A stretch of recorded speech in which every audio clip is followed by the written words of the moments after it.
Soy hija de una mujer indígena, de un hombre indígena, que la vida y las circunstancias le negaron la oportunidad de ir a la escuela. Mis papás no saben leer, no saben escribir.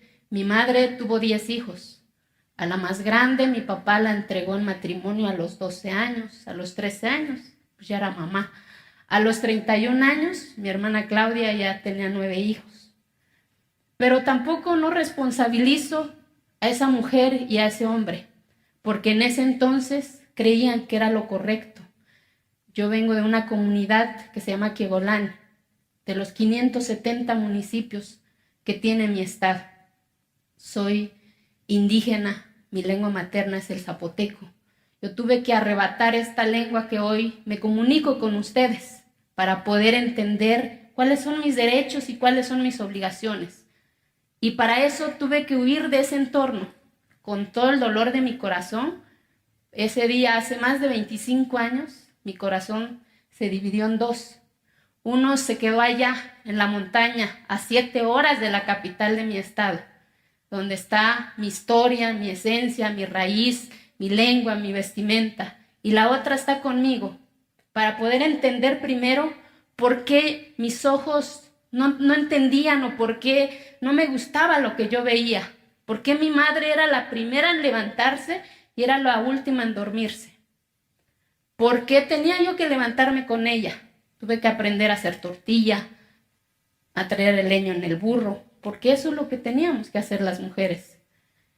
Y yo no quise eso. Y para eso, cuando yo salí de mi tierra, pues no había luz, no había carretera.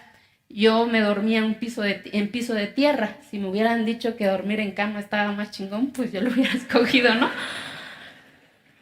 Pero para poder entender eso, pues tuve que arrebatar algo que yo creo que es la herramienta para poder transformar mucho de lo que nos duele, que es la educación. Tuve que arrebatar mi educación, porque la vida no me la regaló. Tuve que trabajar en la mañana y en la tarde estudiar mi secundaria, mi bachillerato. Soy contadora pública.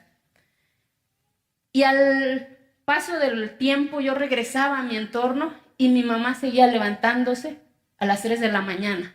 Hacer tortilla, la cal come, porque desde un día antes tienes que cocer el nixtamal, quebrajar el nixtamal, poner 3 tortillas en el comal, porque luego dicen que no somos mujeres, ¿no? Pero no responsabilizo ese entorno, responsabilizo a la circunstancia, que es la pobreza y la marginación. Y no la pobreza y la marginación de aquí, sino que de aquí. Porque cuando una mente no está educada, tiene miedo a cuestionar, tiene miedo a exigir, pero sobre todo tiene miedo de decidir cómo quiere las cosas. Pero cuando una mente se educa, descubres qué es la libertad, descubres cuáles son tus derechos y tus obligaciones sin negar tus raíces. Siento orgullosa de ser indígena, de hablar mi lengua, de ir a mi pueblo a hacer la fiesta, pero eso no significa que sea menos. Eso no significa que mi comunidad o que los 16 millones de mexicanas y de mexicanos que habitan en este país, que son indígenas, no tengan derecho a educación, a salud. Pero entendí algo, que nadie iba a cambiar eso si yo no daba el primer paso, que es precisamente romper ese paradigma cultural que la propia sociedad a veces nos impone. Porque de repente decir indígena es como ver el museo andante, ¿no? Y no somos museos andantes, somos personas también capaces de opinar y de decidir por nosotros. Y cuando termino mi carrera, porque lo tuve que arrebatar, trabajando, vendiendo lo que fuera en la calle, y no me arrepiento. Gracias a eso descubrí mi libertad. Fui instructora comunitaria y de ahí quería yo ser doctora, pero pues no había cómo, ¿no? Y por eso terminé siendo contadora y por eso hoy sé que 1 más 1 es 2, derechos y obligaciones. Y cuando regresaba, yo no entendía que por qué las mujeres regresaban con las manos vacías, porque la respuesta era, eres mujer, primero consíguete un marido y después a ver si te toca.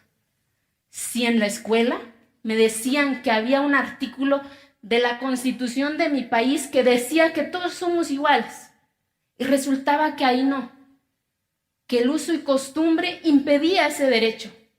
Y vuelvo a repetir, no responsabilizo a esos hombres y a esas mujeres, porque la mayoría de ellos ni siquiera sabe qué es derechos humanos.